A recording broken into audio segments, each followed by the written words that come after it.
So, We opened up. Was that? Did we open up with the fight? Yeah, we started with a face-off against Gareth, who's Oh my totally not god, yeah, we did. yeah, a lot happened last week. Yeah.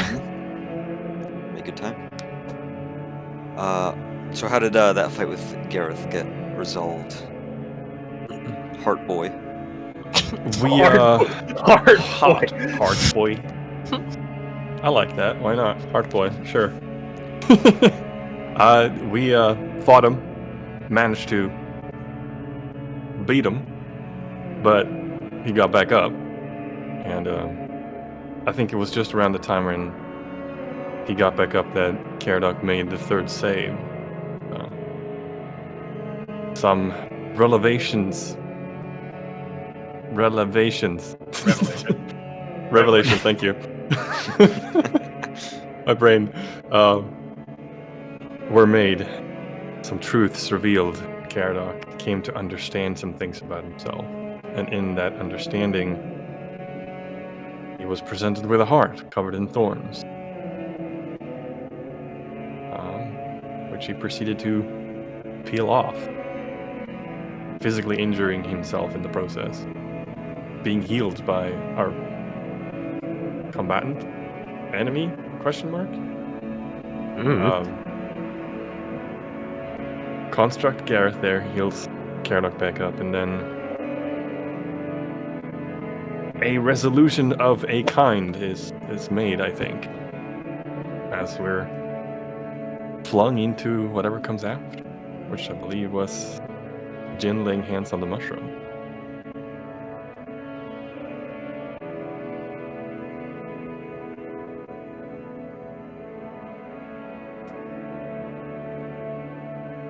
Haha! I'm glad I noticed that. My OBS was changed, so it was muted when I was talking.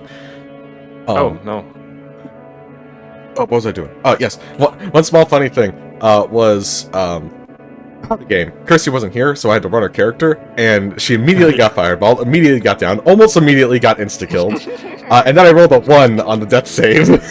So, we need to make sure Garth never does this again.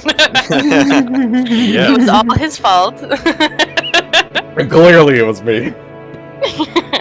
I was also very concerned for Ace. Yeah, yeah, Ace is... Oof. Anyways. Little tiny tangent aside of, holy shit, people do not have a high HP. Oh, sorry, I have mad hiccups right now. Yeah, we went to... We went to, Jin's World, which opened up with us, I believe it was falling on top of a building. Pagoda. Yes, thank you. I couldn't remember the name. Fly on top of a pagoda, immediately getting apprehended by guards, immediately being thrown into a small prison. And it's like, okay, well, shit. To which, Cario, that's it. One of Jin's old teachers, Cario, shows up, and he kind of convinces him, like, hey, we're just farmers here to see the garden. Sorry. It was honestly mostly luck that we got through here. In reality, it's like, there's so much to explain that I cannot. Shut up, phone. You don't make noise when I need you to, but not now. We are escorted out of the prisons towards the garden. As we're going over there, the mushroom, for a moment, or not for a moment, like slowly flares up, and then as we move away from where we're supposed to, it calms down. So from the garden, which is beautiful and immaculate and full of so many different plants from so many different areas, we have to convince Cario to, like, let Jin skedaddle to go and figure out where the fuck this mushroom is guiding us. My tooth. We did manage to do that, but it was just Jin, really. It was just like, we have to take you out. Everyone else was being watched by guards, I believe. He thought it was to go directly to himself, but upon going in there, all he sees is an adorable an adorable image of Jin being really young and his sister also being really young, just sleeping in the same futon, which was adorable. And I think Jin was about to have a mental breakdown just there, but he had to keep going. Eventually, the mushroom ends up guiding him towards his parents' bedroom. Sneaking through his parents' bedroom, he ends up finding a painting. A painting that he desperately needs to know if it's real or not, to the point where I use like a tome of favors. And he does confirm in his head this painting of his family being happy, an alien concept to him, was in fact real, and was in fact painted by his Newman, apparently. So to Jin, the last time his parents were happy were times he can't even remember because he was literally a baby, and when God was around. So it's like, what the fuck? Can't remember what happened from there. Oh yeah, the whole place caught on fire. Everything burst into flames. As the world is burning to ash, so's the painting, and through some luck and getting a +1 from gradient leveling, let's say, he managed to end up saving the painting itself. And everything is kind of plunged into like a white void instead of being chucked deeper into a dreamscapes. Everyone rejoins. Eva has the wise idea of, hey, Caradoc, can you mending the painting for him? Because you don't need to see what it looked like originally to mend, it just fixes. Because Sure thing, fam. time magic. He is very, very unbelievably appreciative of it. From there, we end up seeing Irina kind of like walking in the distance out of the periphery for a second. And we're like, well, guess we go that way. But before we do that, we end up taking a long rest, which ends up stealing one of the friggin' opportunities to see someone's backstory, which makes sense. We traded time for time kind of thing. But I don't think it was a bad call. From there, we end up going into Dahlia's dreams. And some funny things happen kind of immediately. Fred wasn't here for They us. need not. I was not.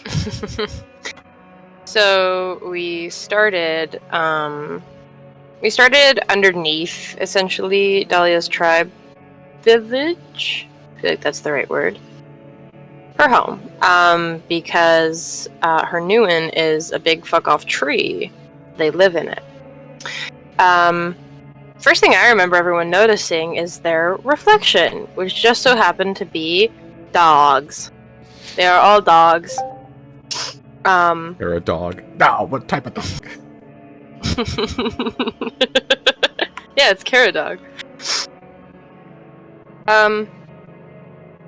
After some consideration as to how we're going to present ourselves, we decided to be a merchant group that got attacked, and now we're seeking refuge. Luckily, there is some kind of celebration going on. We can hear it all the way down from here. Dahlia can't really figure out what exactly it is.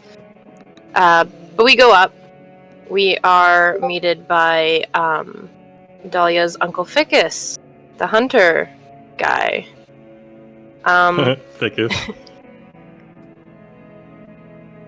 Is something funny? Yeah, his name. Actually, I don't understand. Same. Thick. Oh, never mind. Not It's thickest. Oh. Ficus. Ficus. With an F, not a TH. Ah. Roll along. We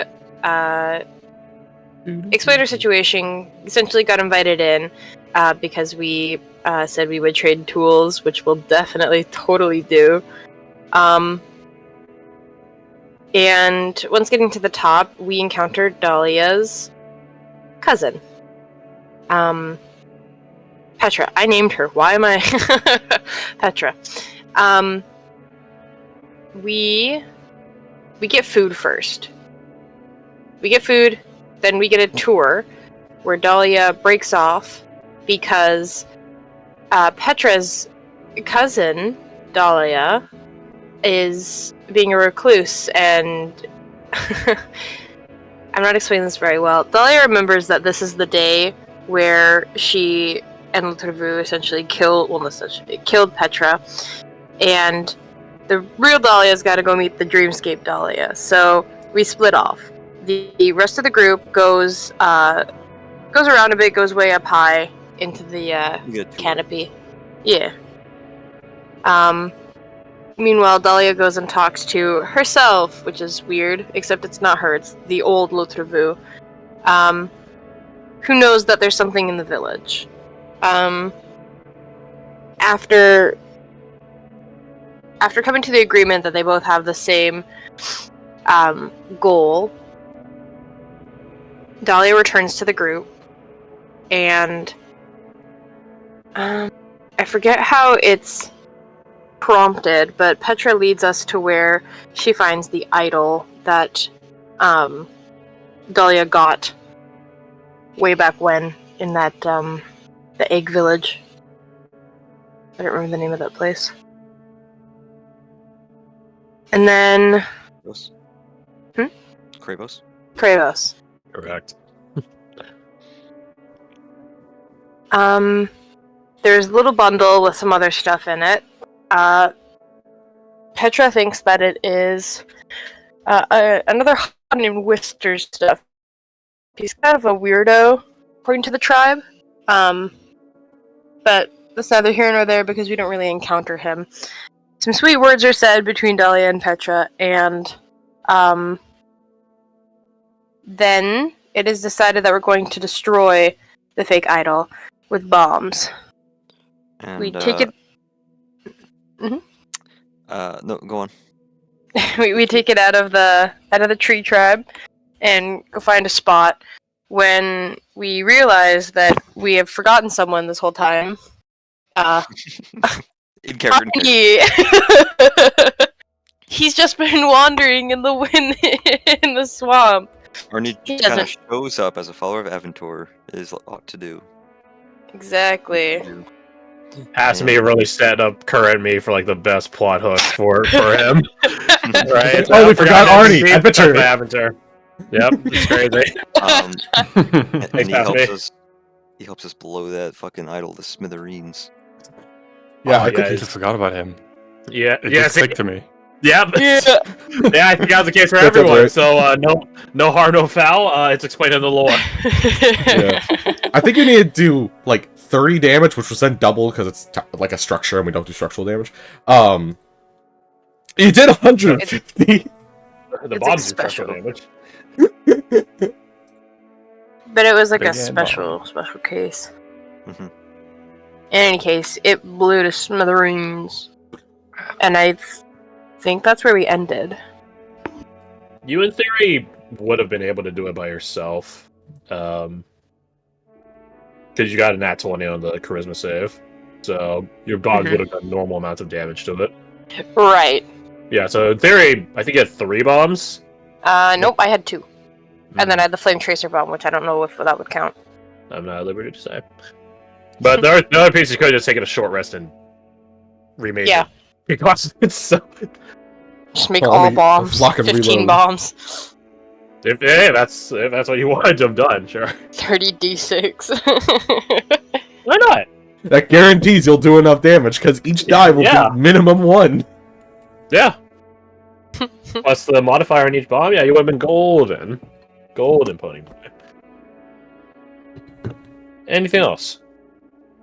I believe that's where we ended. Because we weren't 100% where we were going to go next, and we were also going overtime. Oh yeah, we went super overtime. But I put a coin flip on happening again today, but hopefully not as much. Anyways, though. The world gets undrawn around you, so to speak. Colors begin getting sapped away. The lines that define the trees and the grass and the sky and the wind, etc., begin getting undone, like reverse Foster's Home for imaginary friends. Let's see. I had some calm music we used last time. Well, the good news is you guys don't have to make a save. Oh, So that's good. That's good. That's good. I think it was this one. Oh, no.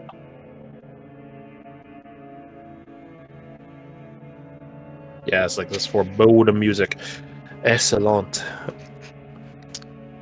So, let's jump into it. Phew. Mhm. You guys are left in a white blank space. A void of a more positive energy sort of way, I guess, as opposed to abyssal darkness. It is all of you. Arnie beholds the space around all of you guys in this sort of childlike wonder or incredulous awe. Also, did the bot just die?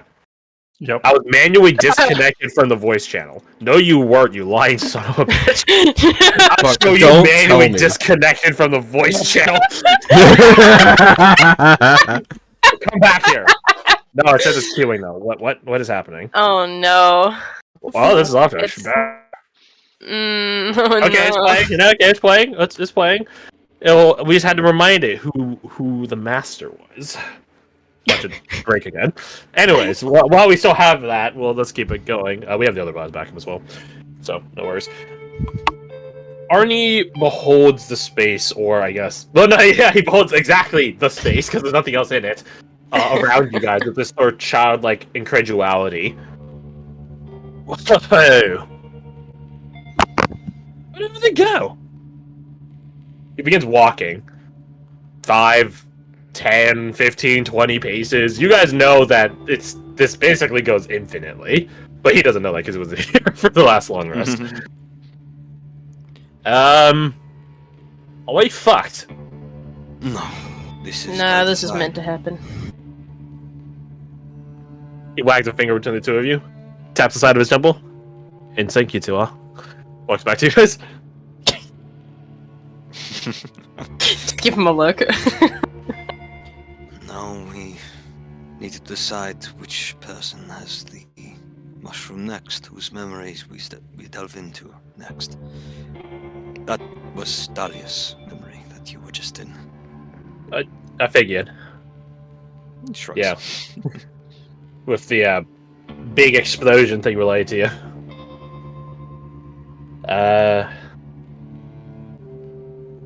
So like, what? We like draw straws or something?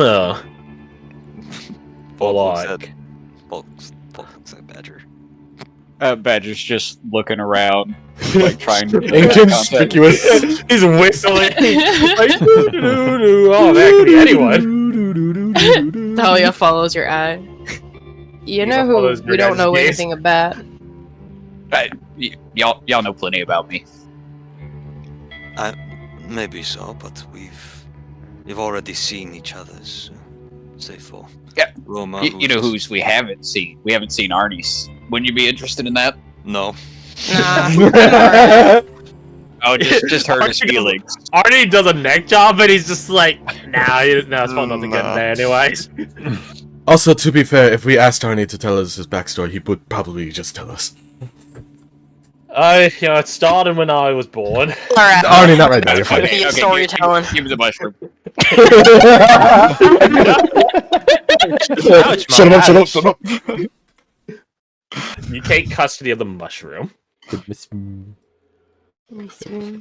And in manner quite similar, if not exact, to the sketch and abstraction of Dahlia's homeland, it happens again.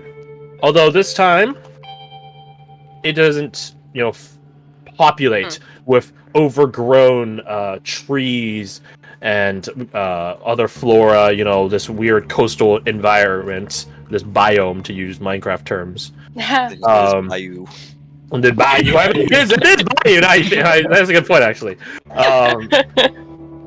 No, instead, you guys are greeted with I'll call it a bit more of a familiar sight. Some hillscape here and there, some general forestry, things like that. Buildings are what populate as well, which was probably the thing that catches you guys the most.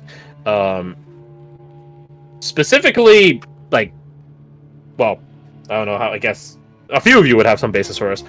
Not goblin buildings. I'll call them normal buildings. The world's sky gets sketched above you, and you guys see that it is evening time.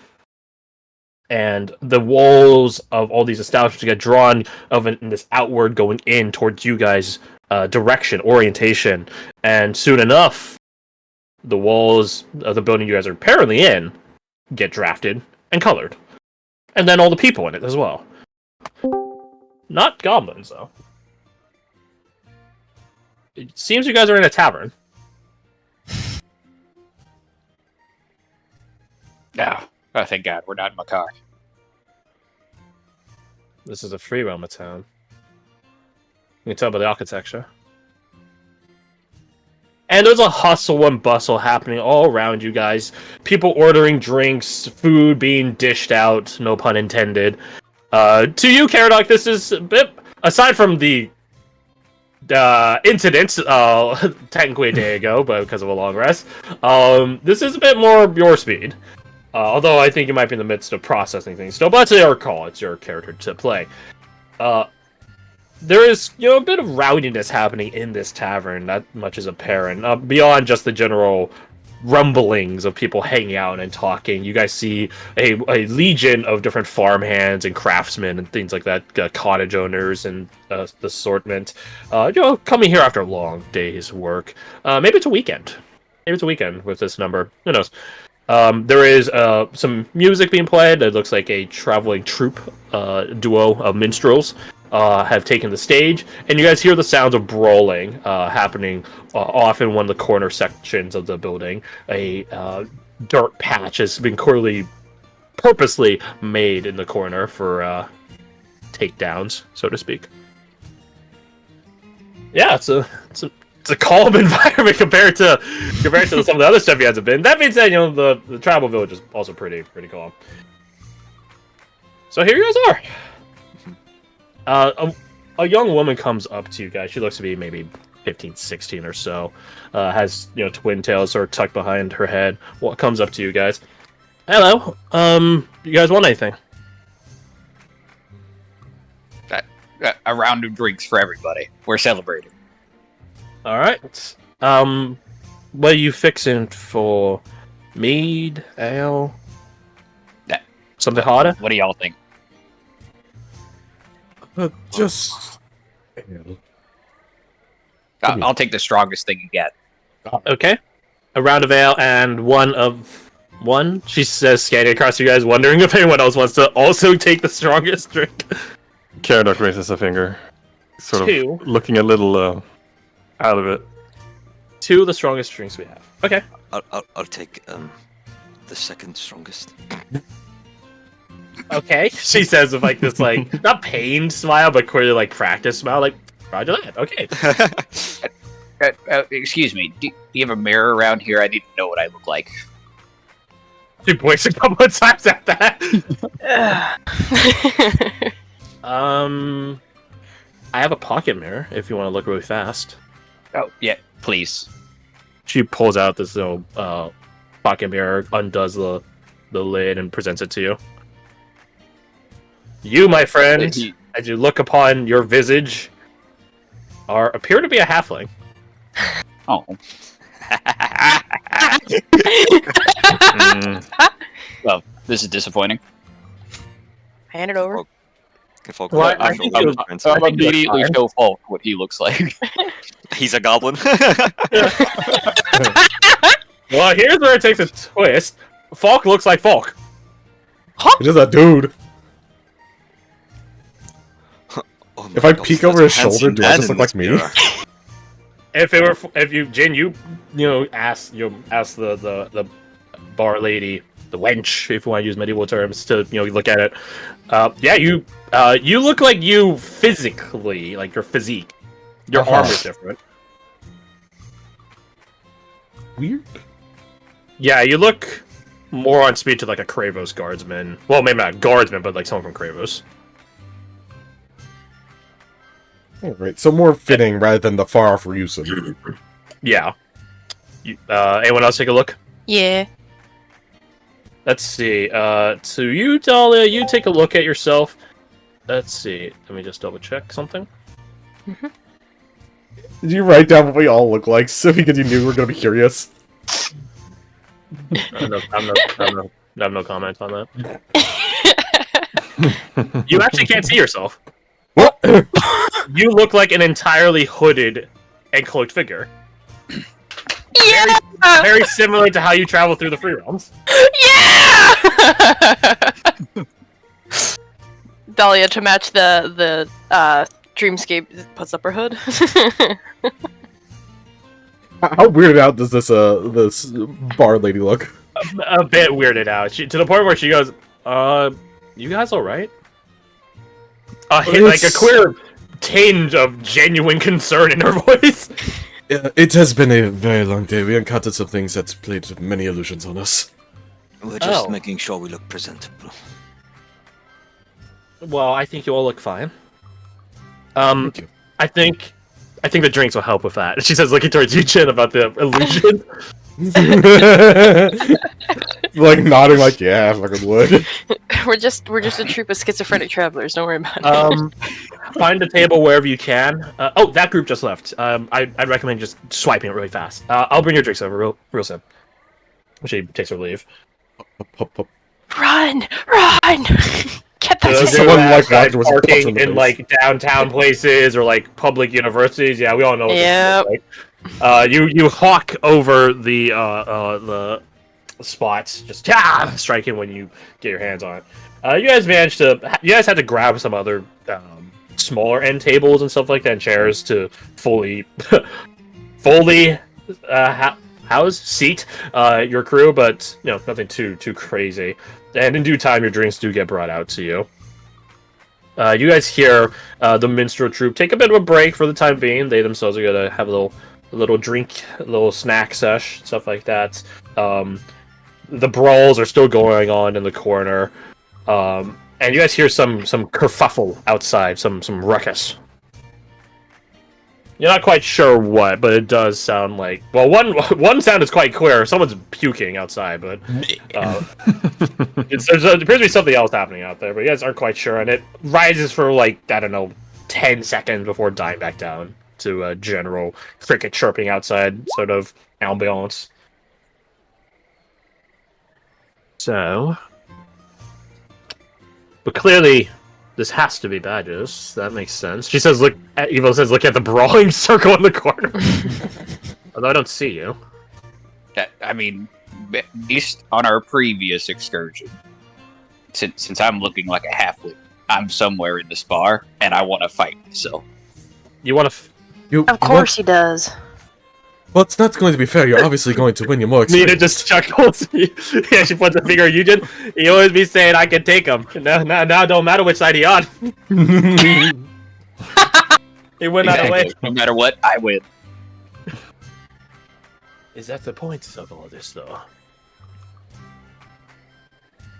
But I don't know. Do you recall? what Badger happened will here? kind of like glance around, trying to find himself. So that's what the edibles are for. You scan around trying to find probably the only goblin in a free roamer town, but don't see yourself. Interestingly so. As you're sort of scanning around, you guys that aren't Badger see an individual come up over to him. Badger, you feel this figure come up over to you as a big wide hand puts itself on your halfling shoulder. You alright there, friend? Look a little lost.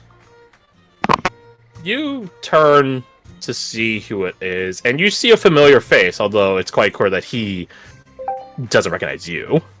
Well, recognize you. I guess that's a bit of unfair point.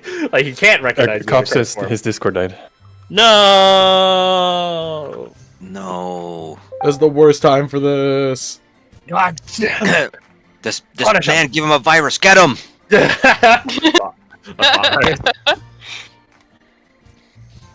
We will wait him. Await him. Awaken.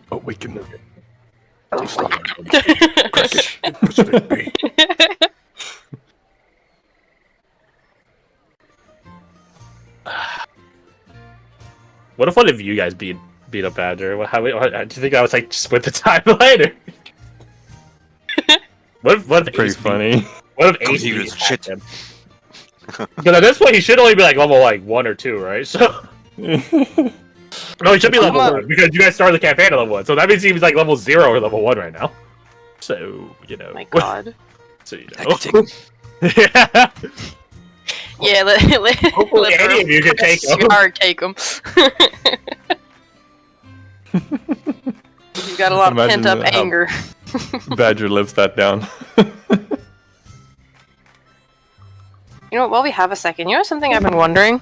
Oh, there he goes. What's that? How tall is Caradoc? I never really gave it some thought. Just what you say is like 6'1" or something. Yeah, that makes sense. How tall is Jin? To be 1 inch shorter than Gareth. Yeah, Jin written down. Yeah. Jin is not okay. Well, actually, no, that makes sense. I haven't written down that Jin's 5'8". Nice. Yeah. As someone of Wait, of what? tentatively Japanese descent, you would be on the shorter side. Yeah, exactly. I was like, Because I that sounds don't know, bad. he's That sounds freaking wrong, but tall. that's like, no, that makes sense. Badger's tiny. I imagine Yeah. Falk to be pretty short. I'm pretty sure that was discussed. Fuck. Falk is 1 inch taller than Jin. Well, he's probably- well, yeah, like if we compare Germanic people to Japanese people, then Yeah. genetically speaking, you would, yeah, you Can would be taller. confirm Yeah, so that maybe as a Germanic Falk is- person. Falk is short for a Sfiarian, but he, Yeah. it's like being a black was- guy in China. You know, it's you think you're natural height, but you tower over everyone else. I assume him to be the shortest PC in the party aside from Badger. Also, welcome back. Up. This is Nova. Thank you.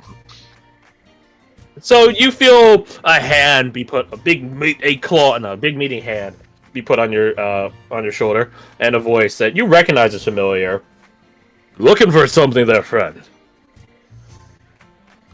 Oh, I turn around. Is it who I think it is? Who do you think it is? Brax. It is Brax.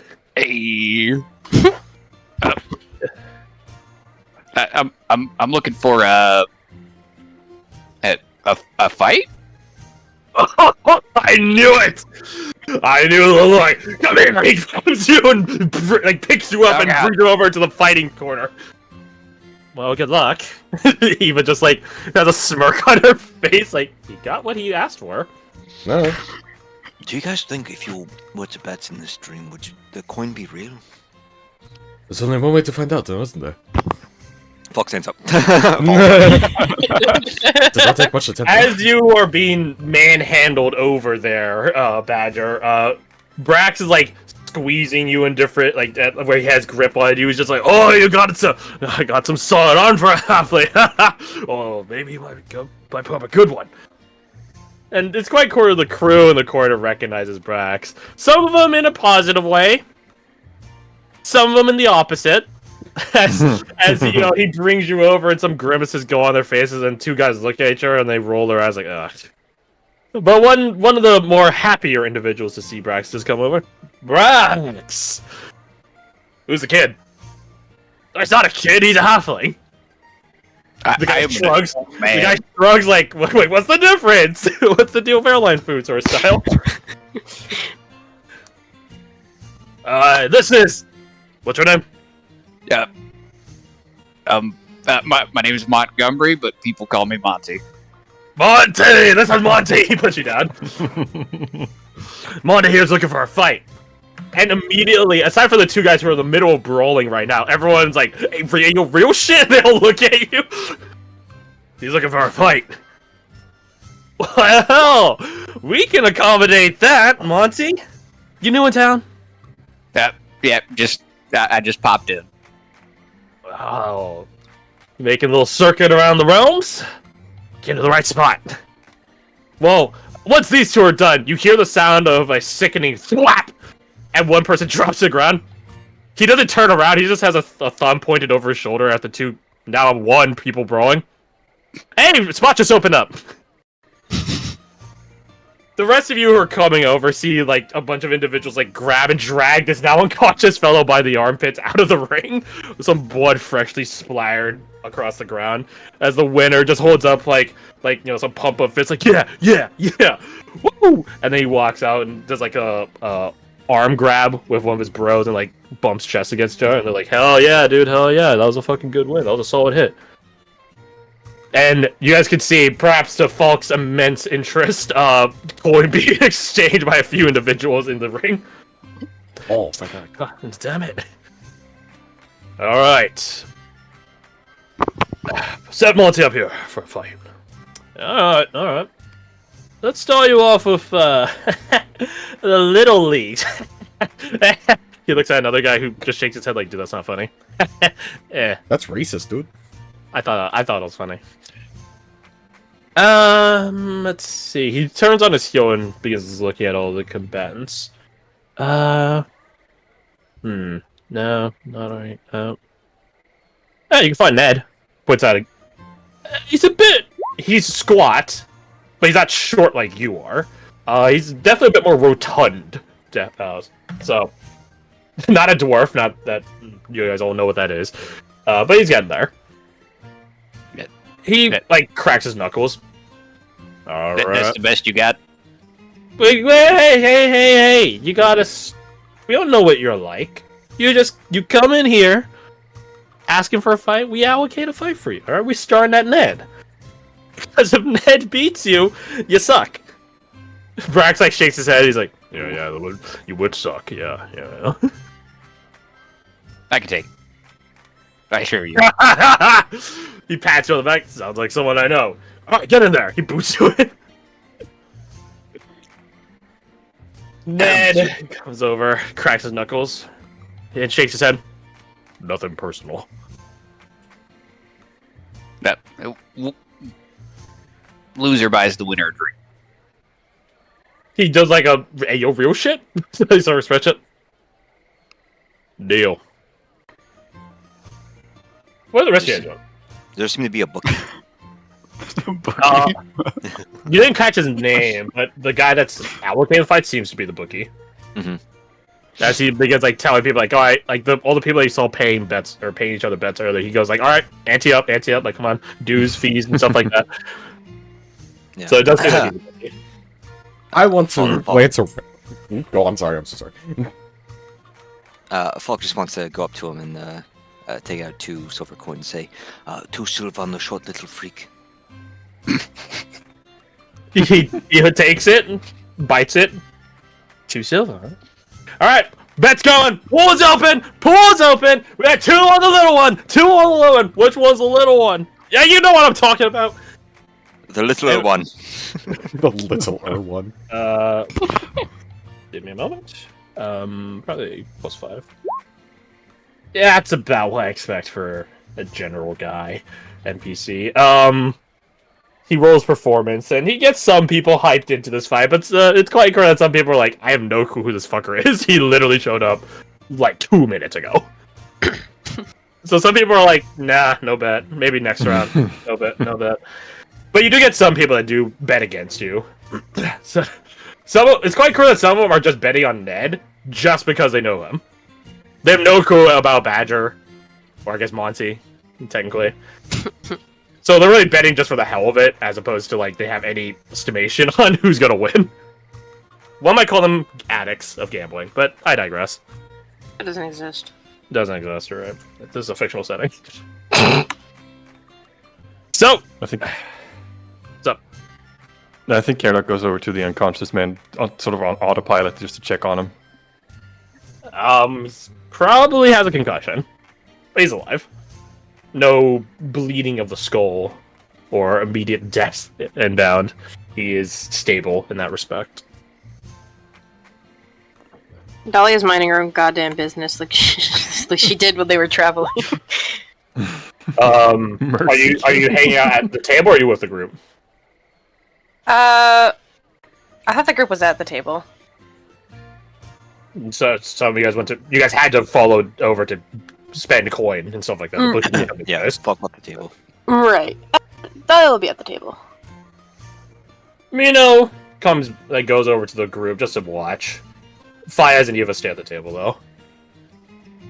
Fayez quite clearly is well in his element as a traveler, but is just vibing. Eva is unsurprisingly scrutinizing every individual in the room. with the gentle guise of a dewy-eyed girl, like a psychopath. So, ding ding, fight time. Badger, can you send? Yes. Would Jin be able to like try and look around the place to see if he can see Badger? Like, not actual Badger, Dream Badger. You look around and see no one. Similar to Badger himself. This bar is empty. And his. Well, no matching Badger description. Yeah. So, ding ding, like I was saying, Badger, can you send me 3 attack rolls, please? Yes. Oh, well, you're failing to start out with, so that's unfortunate. 2 successes. Okay. Okay. Faint. The first one was a feint, yeah, and he took it on the chin for that feint.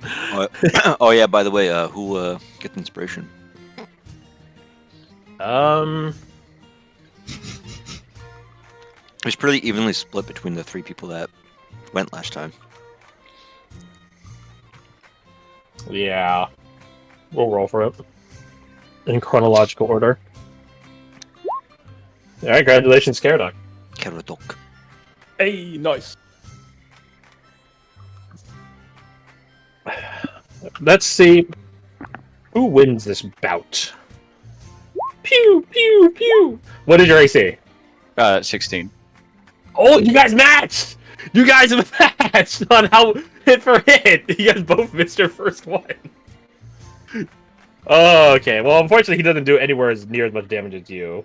But here, take that. take that 10 bludgeoning damage.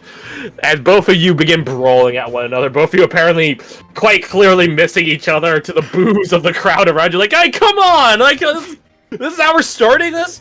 But either by the jeering or by some combat focus, you both lock in and begin punching each other in earnest. To his credit, he does end up like blocking a good amount of. Well, he does block a good amount of your hits. That being said, you can quite clearly tell that he's not used to having to block this much as he begins to buckle and you begin getting some lower jabs in on him. He gets some hits in on you too. If you're like, how's this? If you punch a lot, he punches very little, but his swings definitely have more force behind them. A bit more wind up, you might say. Maybe not to the point where it hurts you as much given your combat experience, but just by the matter of his, well, mass and matter, he does end up shoving you with these hits a good amount, just by the momentum of it. But, well, let's see. Can you send me another 3, please? So far, round 1 is a tie. Okay, 3 successes, okay. Okay. Aw. You end up gaining 1, so to speak, 1 victory point as you send to him 3 successful hits. He has an AC of 12, by the way. So all of those strikes, even the 13, do end up hitting and striking true as you begin literally knocking the wind out of him. And he does put up a relatively good counterattack, but as the battle wears on, by that third roll there, that 11, he's losing steam. He's losing steam. It's best of 3 for these bouts. Can you send me 3 more? If you win this one, then you just win against Ned. But if he scores 1 back, he needs to hit all 3.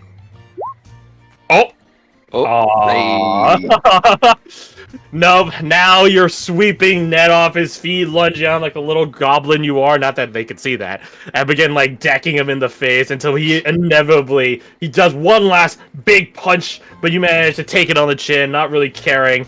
And then slowly but surely, he taps out.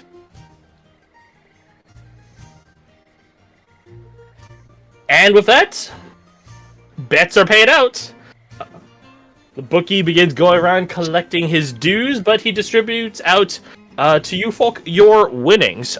It was a 2-to-1, so you put in 2 silver. You make you would. Wait, no, that wouldn't be 2-to-1. That'd be 3-to-1. 3-to-1, so you make back 6. Make back 6. Yeah. That's counting the 2 they gave. Yeah. Right, so. Yeah. So you gain 4. Yes.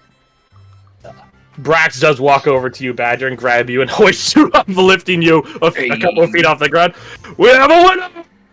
And everyone goes like, yeah, some claps, some cheers, and some jeers at Ned.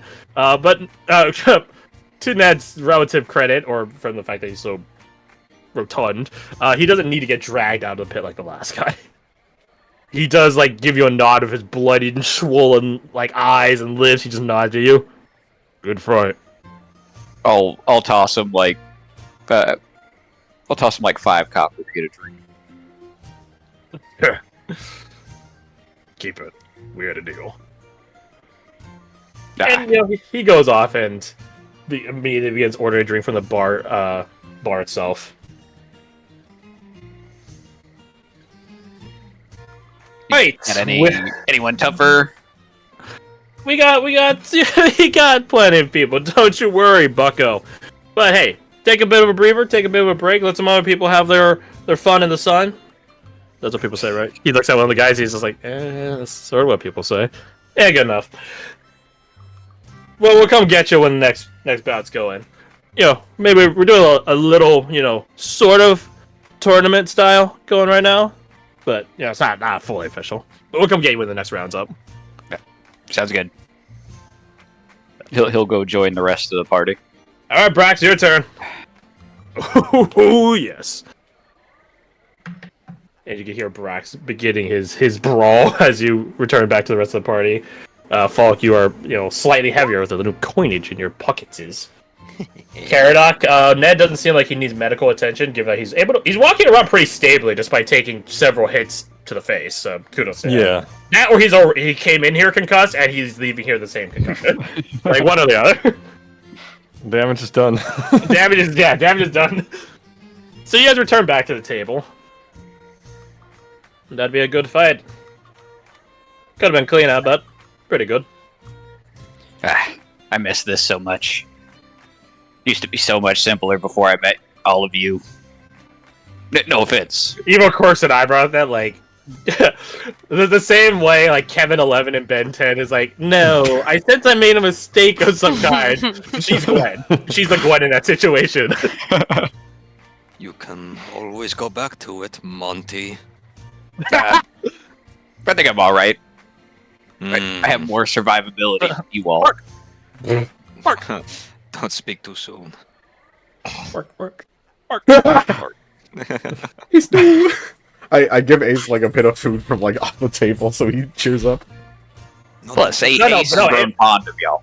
No, Ace is happy. Like, yeah. Oh. You Oh, he just got like quieter, so I thought it was like felt like he was being threatened by Falk.